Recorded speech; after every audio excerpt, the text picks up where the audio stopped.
espirituais dessa seara e confiantes nas vibrações amorosas que partem dos vossos corações, é que nos propomos nessa tarde falarmos sobre o tríplice aspecto da doutrina espírita. Toda vez que nós aqui adentramos a essa casa, meus irmãos, quando nós já estamos ali no saguão, muitas vezes nós conseguimos perceber alguma coisa diferente, um ambiente mais agradável, uma tranquilidade que nos coloca mais à reflexão. E se nós formos analisar efetivamente o que está acontecendo, é que há um intercâmbio entre o mundo espiritual e o mundo físico. Nós aqui, trabalhadores desse centro espírita, com os trabalhadores do mundo espiritual. Desde muito antes de nós aqui abrirmos as portas da casa, a espiritualidade já está trabalhando na casa, retirando todos os miasmas de dor, de sofrimento, fazendo a limpeza espiritual do ambiente e já jorrando energias para que quando nós adentrarmos a esta casa, a gente já esteja recebendo aquelas energias que necessitamos. Muitas vezes nós aproveitamos bastante, às vezes aproveitamos pouco. Por quê? Porque a gente ainda está muito ligado ao que nós deixamos lá fora. E está bravo com a esposa, está bravo com o marido, está bravo do trabalho, e a gente ainda vem com esta cabeça neste momento. Nós não abrimos isso, mas se nós pudéssemos perceber com os olhos espirituais, nós veríamos uma equipe, uma pleiade de equipe trabalhando em nosso favor, buscando nos transmitir essas energias. E muitas vezes nós, quando iríamos ao passe, em vez até de receber se nós estamos bem, nós muitas vezes vamos no passe e ainda a espiritualidade retira energias nossas para ajudar os outros irmãos.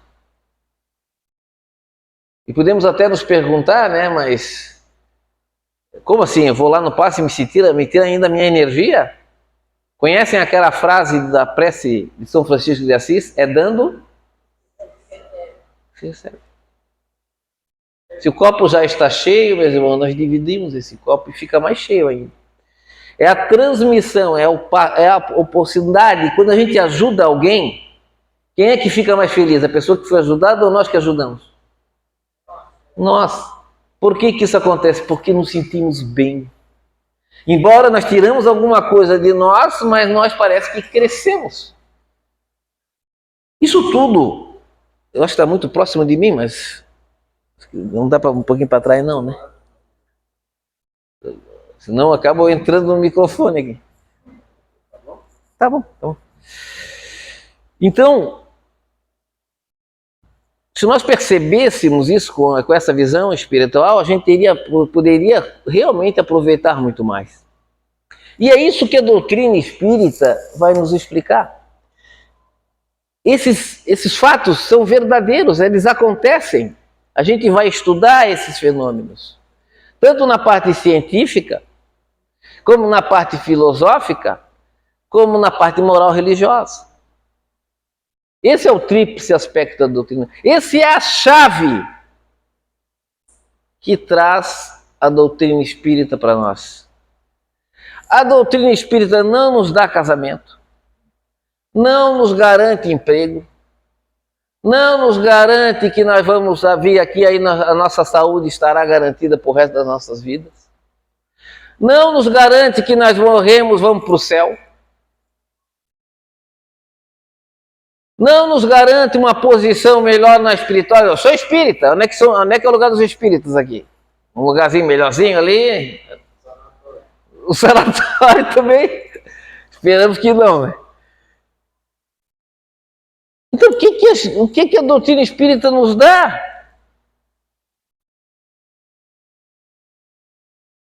Conhecimento. Para que nós próprios, possamos fazer o nosso próprio caminho. Quando a gente vai ver uma das obras, o Evangelho, por exemplo, segundo o Espiritismo, que é onde nós vamos ter, né, a mensagem de Jesus e a interpretação dos Espíritos. Qual é a diferença, por exemplo, do Evangelho para a Bíblia? Porque em ambos tem as passagens da Bíblia, que também estão aqui. Qual é a diferença? É que na Bíblia tem lá, só que não tem as interpretações. Nós precisamos de alguém que vai interpretar para nós, dizer para nós o que quer dizer aquela passagem. E aqui nós próprios podemos estudar aquela passagem, já buscar fazer a leitura da interpretação dos Espíritos. Nós mesmos podemos fazer essa reflexão. Isto nos dá esta visão, nos possibilita este conhecimento. Essa é a diferença. Essa é a diferença. Então, quando nós viemos à casa espírita, a doutrina espírita, nós entendemos que nós temos que compreender as coisas.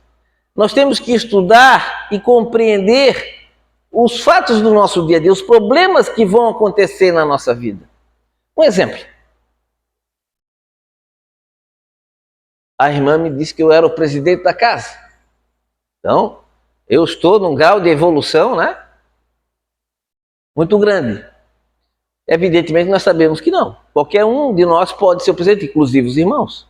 Mas para ser presidente, tem que participar, tem que ter estudado a doutrina, tem que fazer parte do grupo e de ter a responsabilidade, né, de assumir esse trabalho por um período até que outro venha e assuma o mesmo lugar. Então nós não temos um sacerdote, não temos uma hierarquia sacerdotal, um comando. Nós não temos ritos, dogmas da fé cega. A nossa fé é raciocinada, é pelo raciocínio e pela razão. Por isso que muitos dizem, mas o Espiritismo é uma religião ou não é uma religião? Na parte formal, como uma questão religiosa, não é. Mas ela é uma religião porque ela acredita no amor, acredita em Deus, acredita na alma, na vida futura. Esses princípios morais tão caros a todos nós. E nós temos essa vinculação, esse estudo, essa volta com o intercâmbio com o mundo espiritual. Tanto é que no Livro dos Espíritos, lá na parte introdutória, lá na primeira parte, quando já fala sobre a doutrina espírita, ele diz o seguinte: diremos, pois, que doutrina espírita ou espiritismo tem por princípios relações do mundo material com os espíritos, ou os seres do mundo invisível. Com essa pequena frase, essa relação intercâmbio, já a primeira coisa importante que o Espiritismo nos afirma: nós acreditamos na existência futura. Nós não somos materialistas, porque nós acreditamos na imortalidade do Espírito e na sua imortalidade. Esse é o princípio básico da doutrina. A doutrina espírita, como nós entendemos, uma religião voltada na questão da filosofia com efeitos religiosos, que alguns também gostam de colocar, tem por objetivo tornar todos espíritas? Não. No que é o espiritismo, quando Kardec fez os apontamentos falando sobre o espiritismo para algumas pessoas, ele coloca na parte introdutória e diz assim, que na época se dizia assim, ó, fora da igreja, alguém lembra o que falava? O que Kardec fala? Fora do espiritismo não há salvação? Fora da caridade não há salvação. Você sendo espírita vai ser salvo? Pode ser, depende de quê? Dos teus atos. Se você é católico, vai ser salvo? Pode ser, depende dos seus atos. Então, se eu vier a falecer, eu vou estar numa situação melhor que a Madre Teresa de Calcutá? Muito difícil, né? Pessoas católicas que fizeram um trabalho de amor, de fraternidade. Então, está na nossa... O que a doutrina espírita nos esclarece, que não tem DR. Não tem eu lá me identificando como espírita, não. A fila dos espíritas com água, suquinho de laranja é desse lado. A dos católicos lá só com água não estão do outro lado, não. É a condição que cada um de nós apresenta. O que faz, então, de positiva a doutrina? Ela busca nos esclarecer o conhecimento. Então, se uma irmã chega a essa casa, no atendimento fraterno, que até hoje nós faremos, né? Na casa,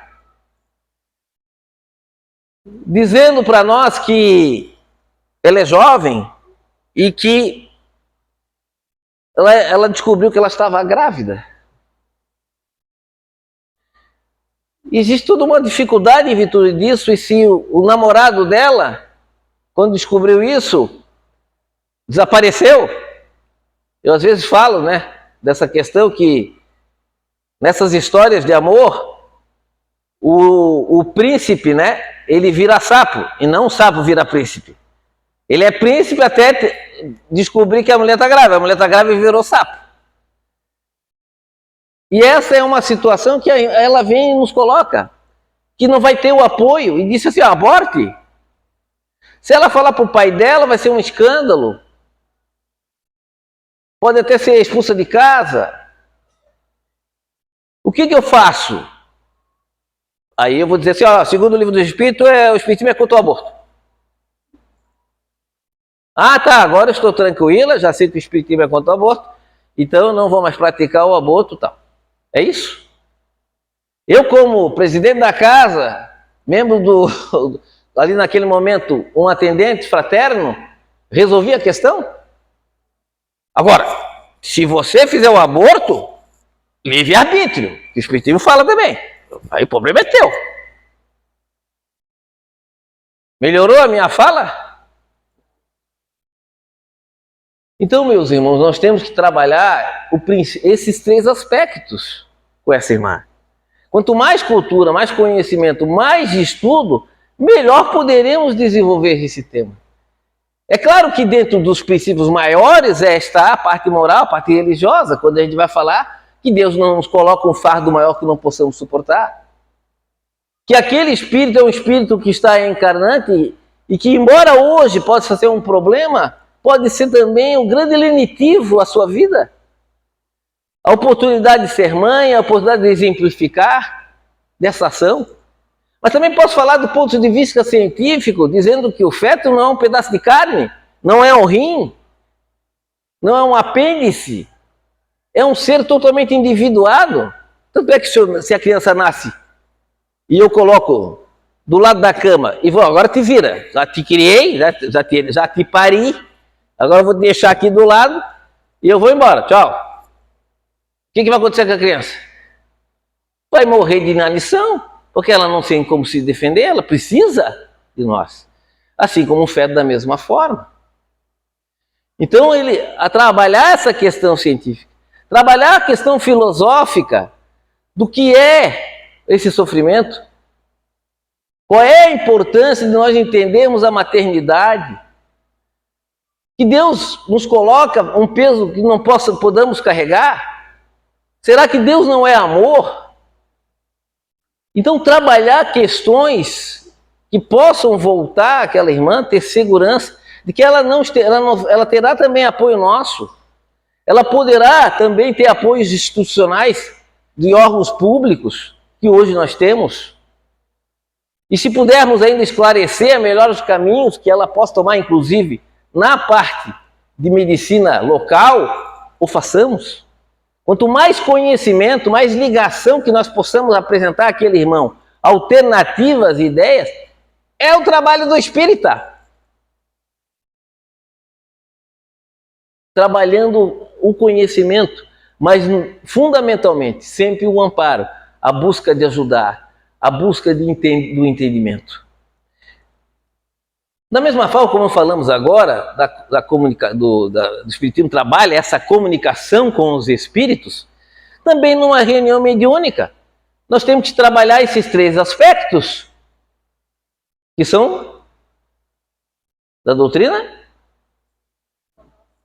Como? Científico. Como é que numa reunião mediúnica, né, um grupo aqui na mesa, em torno, para uma comunicação espiritual, vai trabalhar esses três aspectos. Primeiro aspecto científico, que é a forma de fazer essa intercâmbio. Do médium estar preparado para que ele, recebendo um espírito, mesmo necessitado ou trevoso, ele possa não sentir somatizando aquela dor. Se ele se controlar para que ele possa receber a mensagem e poder desfazer essa mensagem sem que ele possa se perturbar tão fortemente.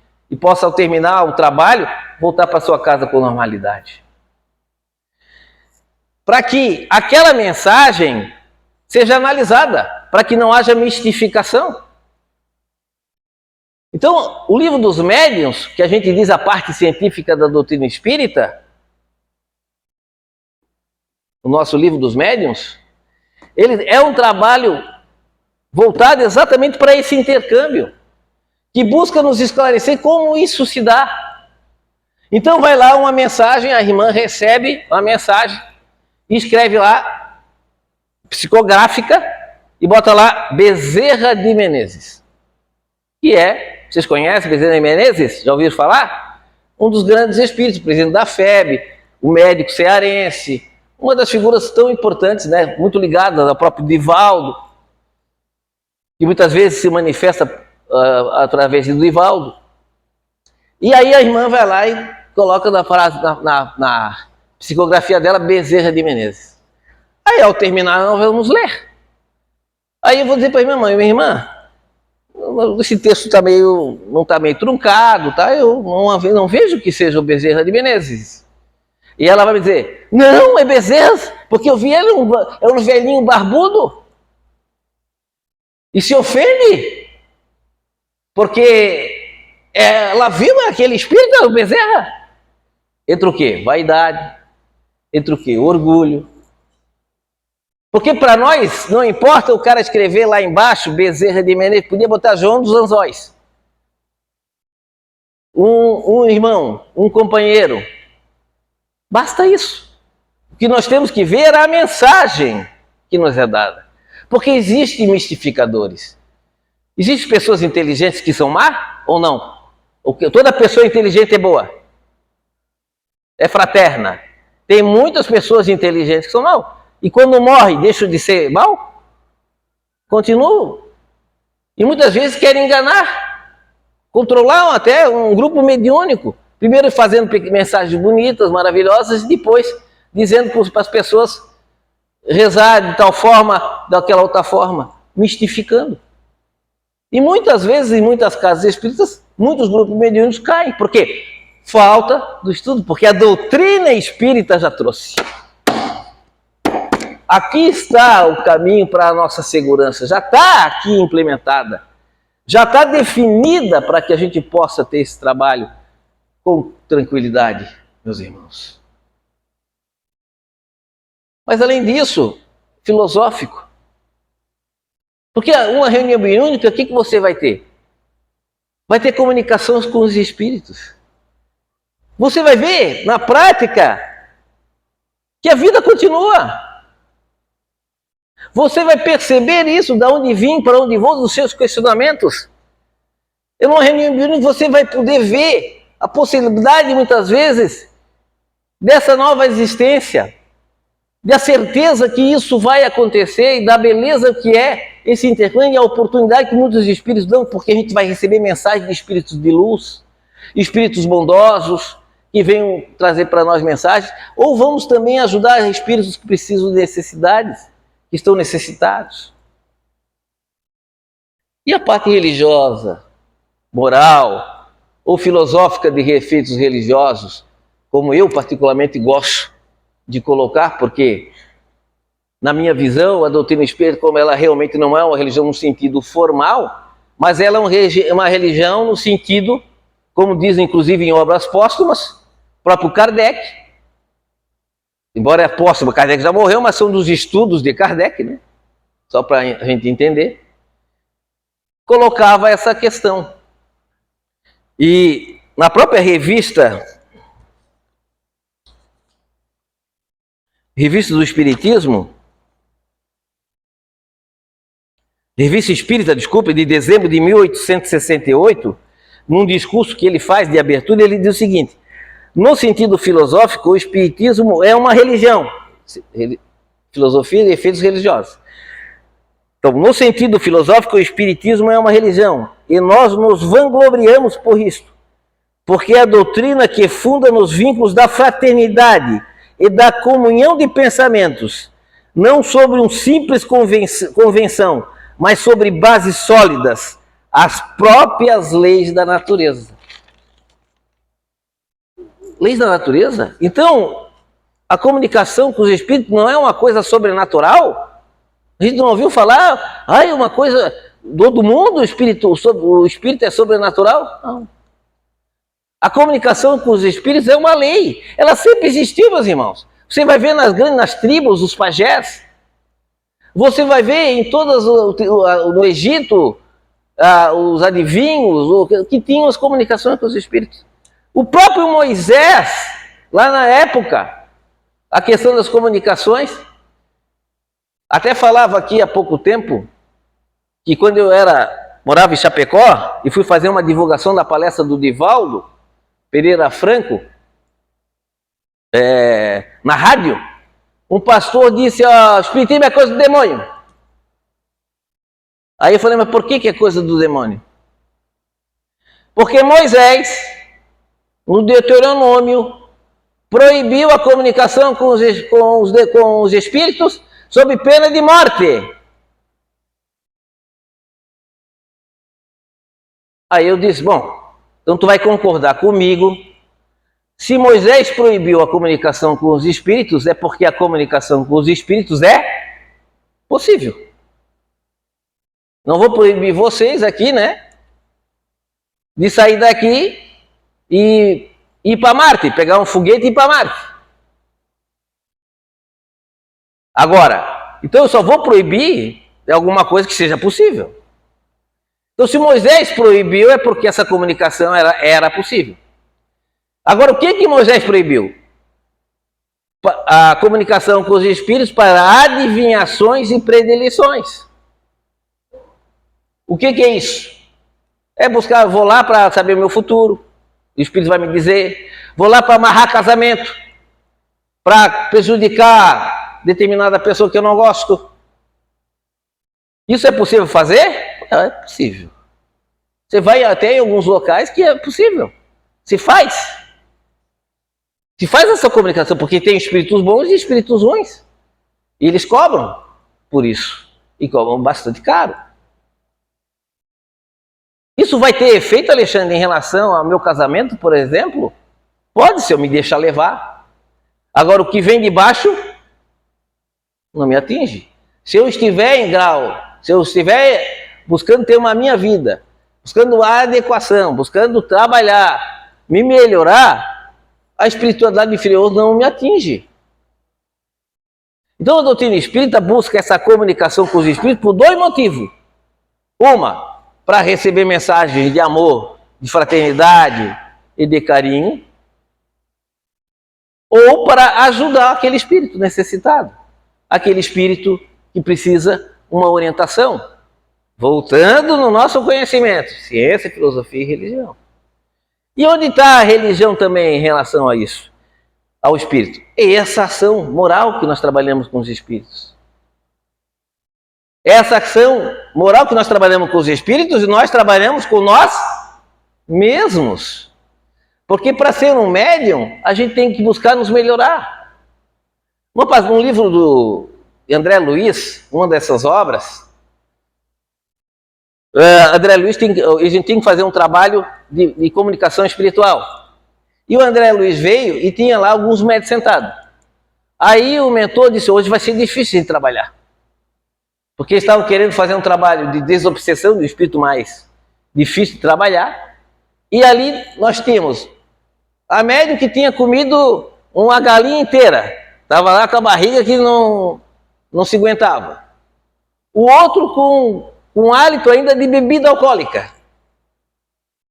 O outro com pensamentos ainda no trabalho, com raiva do chefe. Porque nós somos pensamentos. Divaldo fala que se o nosso hálito, se o nosso pensamento tivesse hálito, né, tivesse o cheiro, nós não conseguiríamos aguentar o nosso cheiro. Porque os nossos pensamentos são muitas vezes negativos. Então o irmão que trabalha como médium na casa espírita tem esses problemas. E por isso o que nós temos que fazer? Temos que buscar nos melhorar. E nossa, por exemplo, na quinta-feira, não é só na quinta-feira que nós temos que fazer o jejum, fazer uma alimentação mais frugal. Até essa questão de fazer uma alimentação, minha mãe uma vez me colocava num grupo mediúnico dela, o pessoal naquele dia, né, na quinta-feira dela, a turma não comia, comia bem pouquinho, só que levava a bolacha. Aí a turma começava em concentração, comendo a bolacha e a pessoa não conseguia se concentrar. Agora então vocês comem, pelo menos, mas não traga a bolacha para dentro do centro espírita, porque não dá nem para se concentrar. Então, o espiritismo é maravilhoso, o problema são os espíritas. A única coisa ruim do espiritismo é os espíritas. Somos nós mesmos, que atrapalhamos muitas vezes, porque nós não adentramos no conhecimento. Porque se nós temos esse conhecimento, ela não vai dizer que é Bezerra de Menezes, vai dizer, e ficar ofendida se eu disser que não é. Agora, se eu dissesse que não era Bezerra de Menezes, a irmã ficaria ofendida? Não ficaria, tenho certeza. Não temos que ficar. Nós temos que fazer análise. Não, o trabalho que ela fez foi, estou jogado fora? Não. Veio a mensagem, obrigado meu irmão, fico com Deus. Se eu recebo uma mensagem, né, a irmã, o nome de alguém lá, um ente querido nosso, nós temos que ler ou já passo direto para o irmão? O que vocês acham? Não, é uma carta para ele, eu vou mandar direto para ele. É isso? Não. Nós temos que ler. Porque se eu vou ler aqui, ó, aí digo assim, ó, eu vou dizer que fosse, né, um amigo dele lá, eu estou aqui, eu estou morto, eu estou acabado, eu estou sendo perseguido. Aí ele vai ler aquilo lá, agora eu estou tranquilo, já sei como é que está o meu amigo, né? Agora eu posso ficar tranquilo. Ou vai ficar desesperado? O que nós temos? Continue rezando para o seu amigo, ele vai melhorar. Nós vamos fazer um trabalho para a energização dele, para a busca da sua melhora. Continue fazendo oração, porque essa oração vai atingir, vai chegar a ele. Essa orientação, isso é a doutrina espírita, na sua pureza. É conhecimento. É o que nos traz exatamente essas obras maravilhosas, o Pentateuco, né? O Livro dos Médiuns, que é a parte científica da doutrina espírita. O Livro dos Espíritos, a parte filosófica, que traz através daquelas perguntas, os nossos questionamentos, de onde vim, para onde vou, por que sofro. Quantos questionamentos nós teríamos a fazer? Basta nós lermos. Essa é a diferença do Espiritismo. Nós podemos, nós estudarmos. Não precisa do Alexandre, do pastor, do Jesus, de alguém aqui para nos iluminar. É claro que o irmão que mais conhece, tem um conhecimento, pode nos ajudar. Mas o conhecimento tem que ser nosso. Eu não perguntar para o Toninho, o que eu faço agora, Toninho? Tu vai reto. Aí vou reto. Toninho, liga pro Toninho. Toninho, eu já fiz isso, o que eu faço agora? Agora tu vira à direita, tá? Aí vira à direita. Toninho, eu virei à direita, o que eu faço agora? Aí quando eu morrer, quem é que vai pro céu? É o Toninho ou eu? Então é Toninho. Agora, eu é que tenho que tomar as medidas. Eu é que tenho que buscar fazer essa mudança. Claro que eu posso buscar o Toninho, porque é uma pessoa que eu conheço, está na casa, tem um conhecimento, mas não é se fiar no conhecimento do Toninho. Aqui, o Toninho está aqui, eu estou tranquilo, não preciso estudar. Porque também tem pessoas que pensam isso, meus irmãos. Dentro dos grupos mediúnicos. Já estudei, já fiz o ESD, né? 1, 2, 3, não precisa mais estudar. Já tenho conhecimento de tudo. A gente pensa que é brincadeira, mas é verdade, isso acontece. Nós sempre temos que estar estudando. Chico Xavier estava sempre com o livro do Evangelho, com o livro dos Espíritos, lendo, fazendo novas interpretações. Porque cada vez mais luz, mais conhecimento.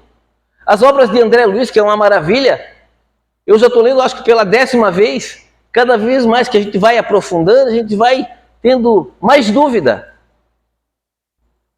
Quanto mais a gente sabe, mais dúvida nós temos. A gente vai, muitas vezes, saber quando... O bom professor é quando pergunta para os alunos, e os alunos não têm dúvida nenhuma. Então o professor sabe, não expliquei nada. Foi muito ruim nessa aula hoje. Porque quando a gente fala, outras dúvidas aparecem. Na minha fala, nos questionamentos, e às vezes dúvidas que a pessoa tem uma interpretação diferente do que eu falei. E aí, portanto, trocar ideias. Isso tudo é que a doutrina espírita busca nos esclarecer, nos alertar, para que a gente tenha uma fé raciocinada, não uma fé cega, uma fé voltada no conhecimento. E quando a gente tem o conhecimento, a gente tem a segurança. E quando a gente tem a segurança, a gente vai fazer o ato. Se a gente sabe andar de bicicleta, a gente não desaprende. E a gente consegue nos melhorar. A gente vê uma dificuldade, meus irmãos. Eu tenho um problema físico, não colocando como um castigo, mas colocando o quê? Como oportunidade. Se eu não tenho uma mão, eu tenho a oportunidade de trabalhar os outros órgãos. E ser exemplos para outras pessoas. Porque se eu tenho essa dificuldade e faço a minha vida, faço o meu trabalho, faço o meu esforço, eu sou exemplo para aquelas pessoas. Então eu transformei um limão numa limonada. E isso vai ganhar os pontinhos lá na espiritualidade. Que vai me garantir um lugarzinho melhor lá, não por ser espírita, mas porque o espiritismo adentrou dentro de mim. Não basta eu vir para casa espírita assistir uma palestra, tomar um passe. Ajuda, ajuda. Como eu falei para os irmãos adentraram aqui, energias estão sendo lançadas aos irmãos. Vão tomar o passe, que muitas vezes o irmão fica pensando assim, meu Deus, esse homem não para de falar. Né? A gente consegue escutar uma palestra durante um pequeno período. Depois a gente escuta assim, meu Deus, o chefe, o cara não para, vai demorar tanto, eu tenho outros compromissos. Ou alguns irmãos que só vêm na hora do passe. Quem conhece os chamados papapasses?